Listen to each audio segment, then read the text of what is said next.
સુરતના એક વેપારી સાથે પશ્ચિમ બંગાળની સરકારી શાળાઓમાં શૂઝ અને બેગ સપ્લાય કરવાનો ઓર્ડર અપાવવાના બહાને 6.9 કરોડ રૂપિયાની છેતરપિંડી થઈ છે. પોલીસે નગર પ્રાથમિક શિક્ષણ સમિતિના પૂર્વ કન્વીનર કિશોર વાઘેલા અને સિમીઝ નોજલીનની ધરપકડ કરી છે. આરોપીઓએ વેપારીને વોટ્સઅપ પર 36 કરોડનો નકલી વર્ક ઓર્ડર મોકલી વિશ્વાસમાં લીધો હતો. આ મામલે વધુ તપાસ ચાલુ છે. પ્રવીણભાઈ ધડુક જે ફરિયાદી છે અને સુરતના નિવાસી છે, તેમને સુરતના જ રહેવાસી કિશોરભાઈ વાઘેલા મારફત પરિચય થયેલો અને કિશોરભાઈ વાઘેલાને નોસિસ ઇનિશિયલ કરીને જે છે વ્યક્તિ કે જે વેસ્ટ બેંગાલમાં પણ પોતે કનેક્ટેડ છે, તેની સાથે પરિચિત થતા તેઓએ પ્રવીણભાઈને એવી વિશ્વાસ આપેલ કે વેસ્ટ બેંગાલની જે સ્કૂલો છે, સરકારી સ્કૂલો, તેમાં પણ બાળકોના જે શૂઝ, યુનિફોર્મ, બેગ વગેરેની પણ જરૂરિયાત રહેતી હોય છે, તો તમને અમે વર્ક ઓર્ડર અપાવીએ અને તમારે એ પેટે અમને કમિશન આપવાનું રહેશે. જેથી પ્રવીણભાઈ પોતે આ બાબતે સંમત થયેલ અને તેઓએ વેસ્ટ બેંગાલમાંથી સોશિયલ મીડિયા મારફત 36 કરોડનો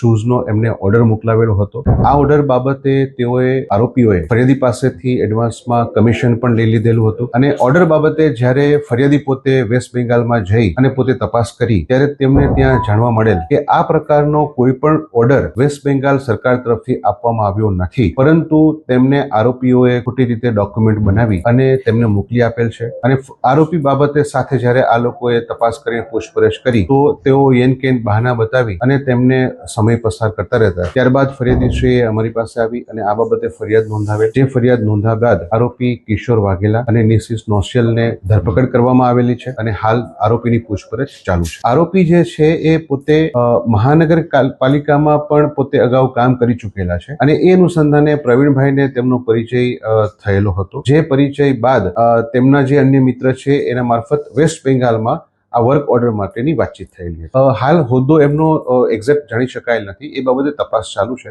અને તેઓ શું ફરજ બજાવતા હતા એ જાણ્યા બાદ આપને જણાવીશ.